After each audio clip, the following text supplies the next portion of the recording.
And since we're talking about veins, let's talk about IV catheter placement or intravenous catheter first. It can be super helpful when you're giving repetitive injections, when you need to give intravenous fluids, and you need to keep your patient hospitalized. It's also paramount when you are anesthetizing, sedating, that you have IV access.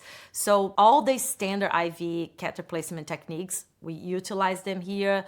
It's not different. The aseptic techniques. So in this part here, it might be that we need to plug some feathers, although very rare. And if you're gonna do this, make sure your patient is sedated. Again, we're gonna do the scrubbing just like we do for dogs and cats. And IV catheters, you can place them on the ulnar or basilic vein, or the wing vein, or sometimes people call it. On that location, it just sometimes might be a little bit more tricky for you to secure the IV catheter.